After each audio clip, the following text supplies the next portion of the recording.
أما بعد فأعوذ بالله من الشيطان الرجيم بسم الله الرحمن الرحيم وإذ ابتلى إبراهيم ربه بكلمات فأتمهن قال إني جاعلك للناس إماما قال ومن ذريتي قال لا ينال عهد الظالمين. حضرات محترم، شدت کی گرمی کا موسم ہے. یقیناً آپ کا یہاں پہ بیٹھنا باعث مسرت بھی ہے اور باعث حیرت بھی ہے کہ آپ اس طرح محبت کے ساتھ اللہ کے گھر میں تشریف فرما ہیں. میں موسم کی اس سختی کو پیش نظر رکھتے ہوئے بڑے اختصار کے ساتھ آپ کے سامنے چند باتیں عرض کرنا چاہتا ہوں. حضرت ابراہیم علیہ السلام کا تذکرہ قرآن کریم میں اللہ رب العزت نے بہت سے مقامات پر کیا ہے اور کئی دیگر انبیاء کرام علیہ السلام کے بارے میں بھی بہت کچھ ذکر فرمایا ہے. لیکن جب ہم قرآن کریم کا مطالعہ کرتے ہیں تو یہ بات بڑی واضح طور پر ہمارے سامنے آتی ہے کہ سرکار دو عالم صلی اللہ علیہ وسلم کے بعد جتنی محبت سے، جتنے پیار سے اور جتنی مٹھاس سے اللہ سبحانہ و تعالی نے جناب ابراہیم علیہ السلام کا ذکر کیا ہے، کسی نبی اور رسول کا نہیں کیا. جب ہم قرآن کریم کی تعلیمات پر اور سرکار دو عالم صلی اللہ علیہ وسلم کے ارشادات پر نگاہ دوڑاتے ہیں تو یہ بات بھی نمایاں طور پر ہمارے سامنے آتی ہے کہ پوری کائنات میں سرور کائنات علیہ الصلوۃ والسلام کے بعد اگر کسی نبی اور رسول کا مقام اور مرتبہ ہے تو وہ حضرت ابراہیم علیہ السلام کی ہے. اس کا ایک سبب بھی قرآن و سنت کے مطالعہ کے بعد سامنے آتا ہے کہ جناب ابراہیم علیہ السلام نے اللہ تعالیٰ کی توحید کے لیے، اللہ رب العزت کی رضا کے حصول کے لیے، پروردگار عالم کی بندگی کو بجا لانے کے لیے اور اللہ کا الحاکمین کی اطاعت اور فرما برداری کے مشن کو دنیا والوں کے سامنے پیش کرنے کے لیے جو قربانیاں دی ہیں اور جن امتحانات میں سے وہ گزرے ہیں وہ انہی کا خاصہ ہے. قرآن کریم کی جو آیت مبارکہ میں نے آپ کے سامنے پڑھی ہے اس میں اللہ تعالیٰ نے یہی بات ارشاد فرمائی ہے وَإِذِ ابْتَلَىٰ إِبْرَاهِيمَ رَبُّهُ بِكَلِمَاتٍ فَأَتَمَّهُنَّ کہ ابراہیم علیہ السلام کو ان کے رب نے چند باتوں میں آزمایا، یعنی انہیں چند امتحانات میں ڈالا، چند ابتلاؤں میں ڈالا، چند آزمائشوں میں ڈالا. اور اللہ تعالیٰ خود ہی یہ بات ارشاد فرما رہے ہیں فَأَتَمَّهُنَّ انہوں نے تمام باتوں کو پورا کیا، تمام امتحانات میں کامیاب ہوئے اور تمام آزمائشوں میں سے سرخرو ہو کر نکلے. اللہ تعالیٰ نے انعام کے طور پر ان سے فرمایا انی جاعلک للناس اماما، ابراہیم ہم تمہیں پوری دنیا کے لوگوں کے لیے امام بنا رہے، پیشوا بنا رہے. اسی کا یہ مظہر ہے کہ ہم مسلمانوں کے علاوہ یہودی اور عیسائی بھی تمام آسمانی مذاہب کے ماننے والے حضرت ابراہیم علیہ السلام کو اپنا امام اور اپنا رہنما مانتے ہیں اور ان کے ساتھ اپنی نسبت پر فخر کرتے ہیں. یہ الگ بات ہے کہ روحانی طور پر، قلبی طور پر اور حضرت ابراہیم علیہ السلام کی تعلیمات اور ان کے مشن اور ان کے طریقے کو دیکھا جائے تو صرف اور صرف مسلمان ہی اس بات کا حق رکھتے ہیں کہ وہ حضرت ابراہیم علیہ السلام سے اپنی نسبت جوڑیں اور اپنا تعلق ظاہر کریں.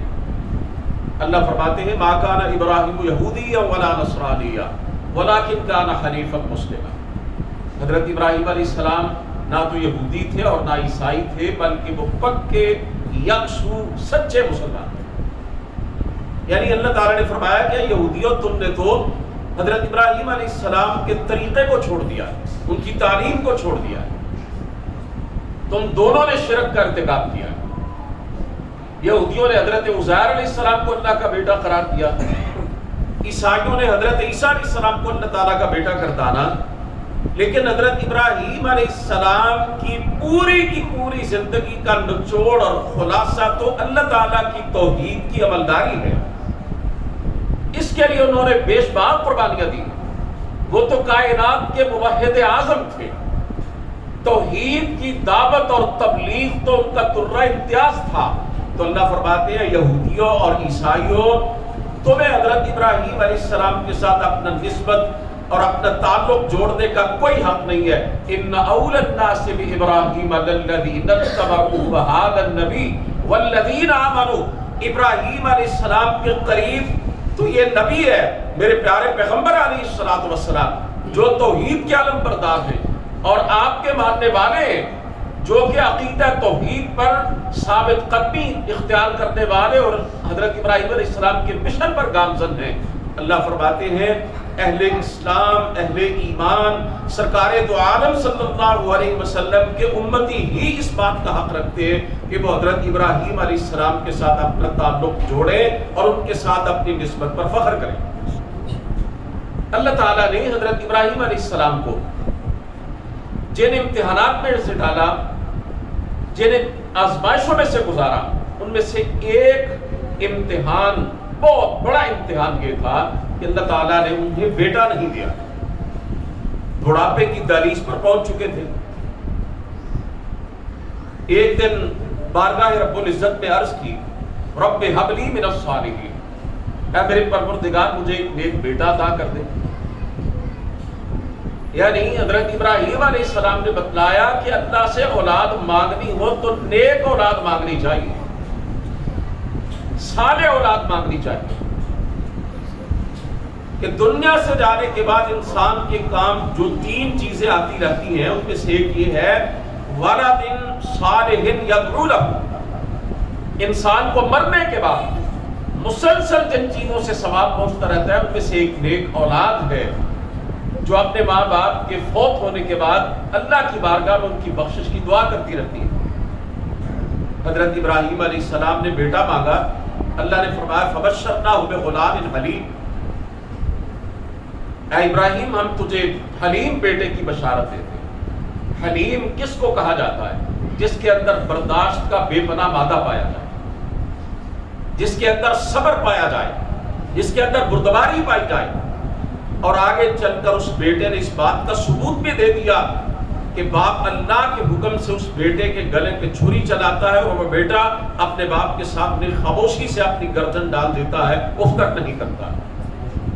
اتنا حلیم اور پردبار بیٹا. اللہ تعالیٰ نے بیٹا دینے کے ساتھ ایک اور حکم بھی دے ڈالا کہ ابراہیم تم فلسطین میں رہتے ہو, نکلو اپنے اس بیٹے کو اور اس کی ماں کو لے کر اور سینکڑوں میل دور ایک ایسی بستی میں جاؤ کہ جہاں پہ دور دور تک پانی اور سبزے کا نام و نشان تک نہ. قرآن کریم نے اسے وادٍ غیر ذی زرع کہا ہے, ایسی وادی جس میں سبزے کا کہیں دور دور تک اتا پتہ نہیں. حضرت ابراہیم علیہ السلام نے اللہ کا حکم سنا, بلا چون و چرا اس پہ عمل کیا. دودھ پیتا بچہ اور اس کی ماں چلتے چلتے بیت اللہ الحرام کے پڑوس میں پہنچے, اور دیکھتے ہیں کہ انسان تو کیا کوئی جانور تک نظر نہیں آتا ہے, گھاس کا نام و نشان تک نہیں, کوئی سبزہ نہیں, پانی دور دور تک دکھائی نہیں دیتا. سمجھ گئے کہ یہ وہ بستی ہے جہاں پہ اللہ تعالیٰ نے مجھے اپنے بیٹے اور بیوی کو بسانے کا حکم دیا. سواری سے اتارا اور حدیث پاک میں آتا خاموشی سے چل پڑے. حضرت ہاجرہ سلام اللہ علیہا جو حضرت ابراہیم علیہ السلام کی زوجہ محترمہ تھی, اسماعیل علیہ السلام کی والدہ تھی, انہوں نے پوچھا اے ابراہیم ہمیں چھوڑ کے کیوں جا رہے ہو؟ انہوں نے پلٹ کے دیکھنا بھی گوارا نہیں کیا. اچانک سیدہ ہاجرہ کے ذہن میں ایک خیال آیا اور پوچھا، اے ابراہیم، ہمیں چھوڑ کے جاتے ہو تو بے شک چلے جاؤ، لیکن صرف اتنا بتا دو کہ اپنی مرضی سے چھوڑ کے جا رہے ہو یا اللہ کے حکم سے چھوڑ کے جا رہے ہو۔ اللہ امرک بہذا، کیا اللہ تعالیٰ نے آپ کو اس کا حکم دیا ہے؟ اس پر حضرت ابراہیم علیہ السلام پلٹے اور اپنی بیوی اور بیٹے کی طرف دیکھ کے کہا، اللہ امرنی بہذا، مجھے اللہ نے اس بات کا حکم دیا ہے، اس مالک کے ارشاد کے مطابق تو میں اس بے آب و گیا بستی کے حوالے کر کے جا رہا ہوں۔ حضرت ہاجرہ رضی اللہ تعالی عنہ نے بھی فوراً کہا کہ اگر اللہ کے حکم سے چھوڑ کے جا رہے ہیں تو پھر بلا خوف و خطر چلے جائیے۔ جس رب نے مجھے بڑھاپے میں یہ چاند سا بیٹا دیا ہے، وہ اس بیابان میں اور اس سنسان جگہ پر اس کی حفاظت کرنے پر بھی قادر ہے۔ حضرت ابراہیم علیہ السلام چلے گئے اور سیدہ ہاجرہ سلام اللہ علیہا نے دیکھا گرمی کا موسم ہے، عرب کا تپتا ہوا صحرا ہے، سورج اپنی پوری توازن کے ساتھ چمک رہا ہے، پانی کا ذخیرہ ختم ہو چکا ہے، شیر خوار بچہ بلبلا رہا ہے، اس کا حلق سوکھ چکا ہے، خود والدہ کی چھاتی سے بھی دودھ اتر چکا ہے، اور دوڑتی ہوئی صفا پہاڑی پہ چڑھتی، شاید دور کوئی پانی نظر آ جائے، کوئی قافلہ نظر آ جائے آتا جاتا، اس سے بچے کے لیے جب قطرے پانی کی مانگ، پانی کی تلاش پہ صفا اور مروہ کے درمیان 7 چکر لگاتی ہے، اور جب واپس پلٹتی ہے تو پھر دیکھتی ہیں مکے کی وہ سنگلاخ زمین، وہ پتھریلی زمین کہ آج جدید ٹیکنالوجی کے دور میں مشینوں کے ساتھ بھی جس جگہ میں سے پانی نہیں نکالا جا سکا، اللہ تعالیٰ کی قدرت سے اس سنگلاخ چٹانوں والی زمین سے وہ پانی کا چشمہ جاری ہوا، اللہ تعالیٰ کے ایک ننھے سے پیغمبر کی ایڑیوں کی رگڑ سے، جسے زمزم کہا جاتا ہے۔ اور رسول کریم صلی اللہ علیہ وسلم نے فرمایا اتنا بابرکت پانی ہے کہ اس کو پی کے جو دعا بھی انسان کرتا ہے اللہ اسے شرف قبولیت عطا کرتا ہے۔ ایک دفعہ اس پانی کے بارے میں اسلام دشمنوں نے پروپیگنڈا کیا اور یہ کہا کہ یہ پانی مضر صحت ہے، انسانی طبیعت کے لیے اچھا نہیں ہے۔ اس وقت حکمران تھے سعودی عرب کے شاہ فیصل رحمہ اللہ، اور یہ صرف ایک حکمران نہیں تھے بلکہ بلند پایا عالم دین بھی تھے، بہت بڑے عالم تھے۔ انہوں نے کہا یہ ہو نہیں سکتا کہ آب زمزم کے اندر ایسے اجزاء پائے جائیں جو صحت کے لیے نقصان دہ ہو۔ دنیا کی بڑی بڑی اور مشہور لیبارٹریوں کے ذریعے آب زمزم کے ٹیسٹ کروائے، ان سے رپورٹیں لی، اور ساری دنیا کے بڑے بڑے اخبارات میں ان رپورٹوں کو شائع کروایا اور اسلام دشمنوں کے جھوٹے پروپیگنڈے کا رد کیا، اور پوری دنیا کو یہ پتا چل گیا کہ زمزم کا پانی اس کائنات میں پایا جانے والا بہترین پانی ہے، اور اس کے اندر کھانے کے بھی اجزاء ہیں اور پینے کے بھی اجزاء ہیں، یعنی یہ کھانے کا بھی کام دیتا ہے اور پینے کا بھی کام دیتا ہے۔ 1450 سال سے زیادہ کا عرصہ ہو چکا ہے، پوری دنیا میں یہ پانی جا رہا ہے، 6000 سال کا عرصہ گزر چکا ہے۔ اللہ تعالیٰ کی قدرت سے حضرت اسماعیل علیہ السلام کی ایڑیوں کی رگڑ سے یہ چشمہ نکلا ہے، اور یہ قیامت تک انشاءاللہ العزیز جاری و ساری رہے گی۔ حضرت اسماعیل علیہ السلام پلنے لگے، بڑھنے لگے، اس بستی کے اندر کچھ آبادی ہوئی، قبیلہ آ کر وہاں پہ رہنے لگا۔ حضرت ہاجرہ سے اجازت لی کہ یہاں پانی ہے، اگر آپ حکم دیں، ہمیں اجازت دیں تو ہم یہاں پہ بسیرا کریں۔ جب حضرت اسماعیل علیہ السلام 10-12 سال کی عمر کو پہنچے، اللہ تعالیٰ نے حکم دیا ابراہیم اب جاؤ، اپنے بیٹے کو دیکھو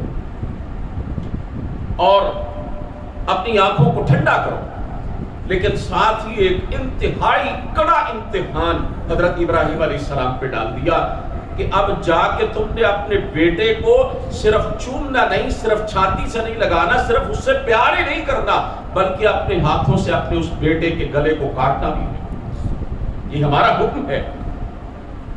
آج 2-4 سال رہنے کے بعد، بیرون ملک میں گزارنے کے بعد کوئی باپ آتا ہے نا تو اپنی اولاد کے لیے کھلونے لے کے آتا ہے، اس کی من پسند چیزیں لے کے آتا ہے، اس کے کھانے پینے کی ضروریات کا اہتمام کر کے آتا ہے کہ برسوں بعد میں اپنے خاندان میں اپنی اولاد میں جا رہا ہوں، ذرا دیکھیے یہ بھی ایک باپ ہے، یہ کوئی کھلونے لے کے نہیں جا رہا، یہ اپنے بیٹے کے لیے کوئی چاکلیٹ لے کے نہیں جا رہا، یہ کوئی خوشنما کپڑے لے کے نہیں جا رہا۔ اللہ تعالیٰ نے کہا ہے جاؤ گلا کاٹو جا کے اپنے بچے کا، میرا یہی حکم ہے۔ وہ ایک چھری اور ایک رسی لے کے جا رہا ہے۔ حضرت ابراہیم علیہ السلام پہنچتے ہیں اور قرآن کریم نقشہ کھینچتا ہے، فَلَمَّا بَلَغَ مَعَهُ السَّعْيَ قَالَ يَا بُنَيَّ إِنِّي أَرَىٰ فِي الْمَنَامِ أَنِّي أَذْبَحُكَ فَانظُرْ مَاذَا تَرَىٰ۔ اللہ فرماتے جب اسماعیل ابراہیم کے ساتھ علیہ السلام دوڑنے کے قابل ہو گیا، جب بیٹا اپنے باپ کے ساتھ بھاگنے کے قابل ہو گیا، جب اس عمر کو پہنچ گیا کہ اپنے باپ کا دست و بازو بن سکے، اس عمر کے تو بیٹے دوسروں کے بھی ہونا تو بڑے پیارے لگتے ہیں۔ جب یہ آپ نے بچوں کی تلاوتیں سنی ہے نا، آپ کے درمیان بیٹھے ہوئے نا بچے، دوسروں کے بچے بڑے پیارے لگتے ہیں، تو اپنا بچہ تو انسان کو اس وقت بڑا پیارا لگتا ہے جب اپنے باپ کی انگلی تھام کے ساتھ چلنا شروع کر دیتا ہے۔ باپ کو امید لگ جاتی ہے میرا بیٹا اب وہ پنجابی کیا ہے نا تا ہونے لگ گیا، جوان ہونے لگ گیا ہے، یہ میرے بڑھاپے کا سہارا بنے گا، یہ تو میرا آسرا بنے گا۔ اس دور میں ماں باپ اپنے بچے سے بڑی امیدیں وابستہ کر لیتے ہیں، لیکن اللہ تعالیٰ کیا ارشاد فرما رہے ہیں، اے ابراہیم اپنے بیٹے کو ذبح کر دو۔ چشم فلک نے شاید ایسا منظر پہلے کبھی نہیں دیکھا۔ کہتے ہیں اسماعیل انی اریٰ فی المنام انی اذبحک، میں نے خواب میں دیکھا ہے کہ میں اپنے ہاتھوں سے تجھے ذبح کر رہا ہوں۔ فانظر ماذا تریٰ، تو بتا تیری کیا رائے۔ کہنے والا بھی نبی، جس سے کہا جا رہا ہے وہ بھی اللہ کا نبی بننے والا، اور اس کی نسل سے پھر آگے امام الانبیاء خاتم المرسلین پیدا ہونے والے ہیں۔ اللہ کا نبی اپنے دور کا سب سے خوبصورت انسان ہوتا ہے، اور جس کی ذریت سے اور جس کی آل سے اللہ تعالیٰ نے آمنہ کے لال کو پیدا کرنا تھا، آپ ذرا تصور کیجئے وہ بچہ کتنا خوبصورت اور کتنا حسین و جمیل ہوگا۔ نور نبوت سے پیشانی چمک رہی تھی حضرت اسماعیل علیہ السلام کی۔ حضرت ابراہیم علیہ السلام کو تو پتہ نہیں تھا کہ چھری نہ نہیں چلنا، اگر پتہ تھا بیٹے کا گلا نہیں کٹے گا تو پھر امتحان کیسا۔ یہاں تو لوگ دنیا کے معمولی اور عام سے انسانوں کے بارے میں کہہ دیتے ہیں نا جناب وہ سبق نہیں پچھلی جانتے ہیں، وہ ہمارے حضرت صاحب ہیں 14 طبق ان کے روشن ہیں، کوئی چیز ان سے چھپی ہوئی نہیں ہے، حالانکہ عالم الغیب ذات اگر ہے تو صرف میرے رب کی ذات ہے۔ یہ وہی حضرت ابراہیم علیہ السلام ہے نا جن کے پاس فرشتے انسانی شکل میں آئے تھے اور انہوں نے جناب بنا ہوا بچڑا لا کے سامنے رکھا تھا، فرشتے کھاتے نہیں تھے، ڈر گئے حضرت ابراہیم علیہ السلام کہ اس دور میں اگر کوئی کسی کے گھر سے کھانا نہیں کھاتا تھا تو سمجھا جاتا تھا نقصان پہنچانے آیا۔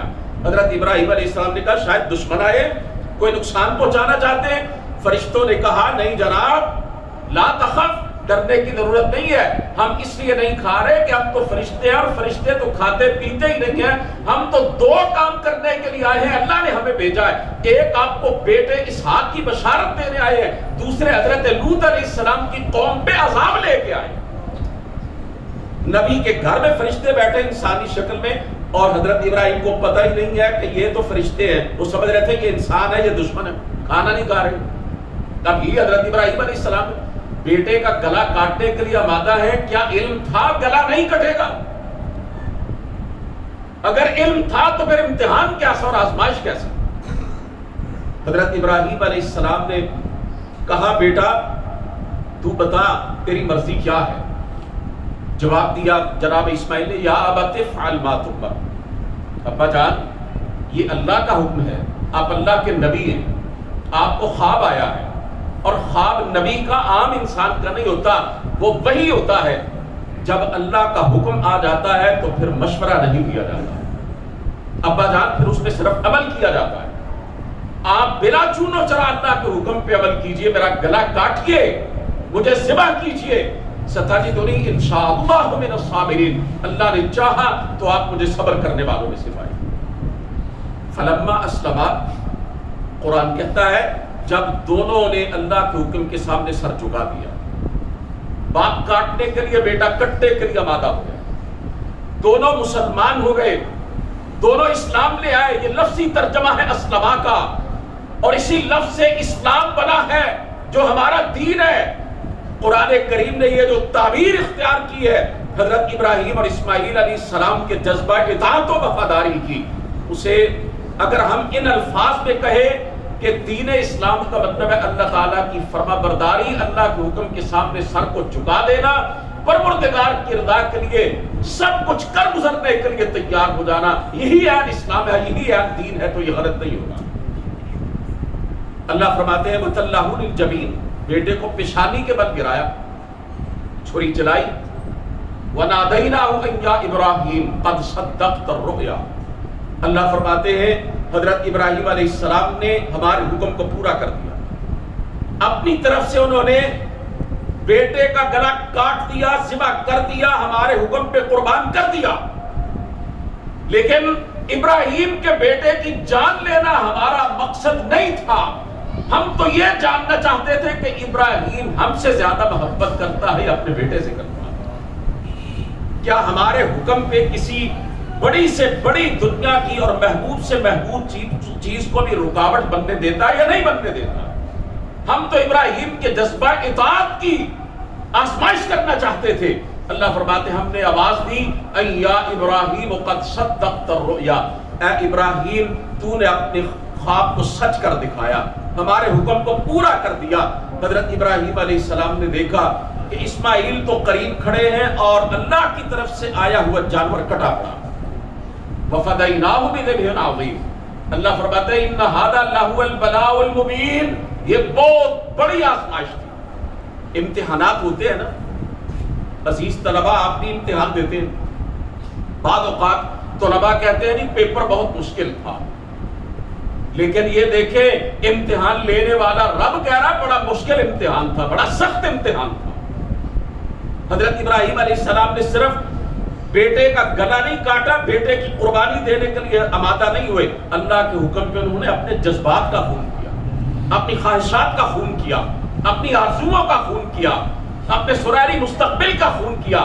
پروردگار کو راضی کرنے کے لیے انہوں نے اپنے دلی جذبات اور شفقت پدری کا خون کیا، انہوں نے اپنے عمل سے یہ ثابت کیا کہ الہی ساری دنیا جاتی ہے تو جائے لیکن تیرا حکم پورا ہونے سے نہ رکے۔ میں تو کیا، میرا سارا مال و منال، میرا گھر بار، میرے اہل و عیال، میرے ان ولولوں کا جاہ و جلال، میری عمر رواں کے ماہ و سال، میرا سب کچھ میرے خدا کا۔ اور قربانی کرنے سے پہلے جو مسنون دعائیں پڑھی جاتی ہیں ان میں سے ایک دعا ہے ان صلاتی و نسکی و محیایا و مماتی للہ رب العالمین، میری نماز بھی اللہ کے لیے، میری قربانی بھی اللہ کے لیے، میری زندگی بھی اللہ کے لیے، میری موت بھی اللہ کے لیے۔ یہ نماز اور قربانی اللہ کے لیے، یہ تو ہم جانتے ہیں۔ کبھی آپ نے یہ سوچا کہ اس کا مطلب کیا ہے کہ میری زندگی بھی اللہ کے لیے اور میری موت بھی اللہ کے لیے، میرا جینا بھی اللہ کے لیے اور مرنا بھی اللہ کے لیے؟ کبھی اس پہ آپ نے توجہ کی ہے؟ اس کا مطلب کیا ہے؟ ہم سے یہ عہد کروایا جاتا ہے کہ اللہ کے حکم پر تم نے صرف جانور قربان نہیں کرنا، بلکہ آج سے تم نے یہ عہد کرنا ہے کہ ہماری پوری زندگی میں اگر حکم چلے گا تو ہمارے رب کا چلے گا۔ ہم اپنے پروردگار کی رضا کے لیے ہر قدم پر جب بھی ضرورت پڑی اپنے جذبات اور احساسات کی قربانی دینے کی ہم دیں گے، پوری زندگی اللہ کے حکموں کے مطابق گزاریں گے۔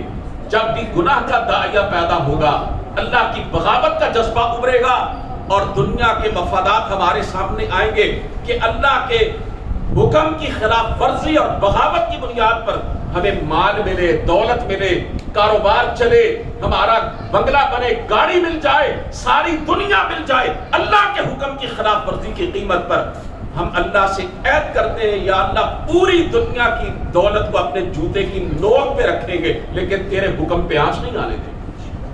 اور موت بھی اللہ کے لیے کیا مطلب ہے اس کا کہ یا اللہ ساری زندگی تیری اطاعت اور بندگی کے راستے پر چلتے رہیں گے, آخری سانس بھی اگر ہم لیں گے تو تیری اطاعت اور فرما برداری کے اندر. یہ حضرت ابراہیم علیہ السلام کی قربانی جو دی انہوں نے اس کا فلسفہ ہے. اور میرے بھائیوں صرف 2 منٹ مجھے دیجئے, مجھے شدت سے احساس ہے کہ آپ اتنے شدید موسم کے اندر قرآن و سنت کی محبت لے کر بیٹھے ہیں. یقیناً یہ گزرا ہوا وقت اللہ کے گھر میں اللہ اور اس کے رسول کی باتیں سنتے ہوئے جو جا رہا ہے, یہ روز قیامت آپ کے لیے ذریعہ نجات بنے گا انشاءاللہ. حضرت ابراہیم علیہ السلام کی قربانی کا فلسفہ یہ ہے کہ اللہ تعالیٰ کی رضا کے لیے جانور تو کیا اگر اپنی جان بھی قربان کرنا پڑی تو ہم اس سے بھی دریغ نہیں کریں. صحابہ اکرام نے اپنی جانیں دیں اللہ کے دین کی خاطر یا نہیں دی؟ ہزاروں شہیدوں کا خون شامل ہے تب یہ جا کے اسلام کا پودا تناور درخت بنا ہے. صحابہ نے عید الاضحیٰ کے موقع پر صرف جانوروں کے گلے نہیں کاٹے تھے, انہوں نے اللہ کی رضا کے لیے اللہ کے دین کے غلبے اور اقامت کے لیے اپنے گلے بھی کٹوائے تھے اور اپنی اولاد کو بھی اللہ کے راستے میں انہوں نے پیش کیا تھا. وہ یاد ہے ماں مدینے کی رہنے والی ایک مومنہ ماں رات کو اپنے 2 نوخیز 15-16 سال کے بچوں کو اپنے پاس بلا کے کہہ رہی ہے کہ بیٹا کل بدر کے میدان میں کفر اور اسلام کا مارکا بپا ہونے والا ہے, ایک ذمہ داری میں تمہیں سونپ رہی ہوں, وہاں ابو جہل نام کا ایک بندہ ہوگا, اس کو تم نے زندہ نہیں چھوڑنا. ایسا نہ ہو کہ وہ بھی زندہ رہے اور تم بھی گھر واپس آ جاؤ, اس کو مار کے آنا یا خود مر جانا, اور اگر دونوں اس کوشش میں اپنی جان دے ڈالو تو میرے لیے بڑا نفع کا سودا ہوگا. دونوں پوچھتے ہیں اماں ابو جہل نے ہمارا کیا بگاڑا ہے؟ کہنے لگی وہ تمہارے نبی کو گالیاں دیتا, وہ اس بات کا حق نہیں رکھتا کہ وہ مردار اور خبیث زمین پہ زندہ رہے.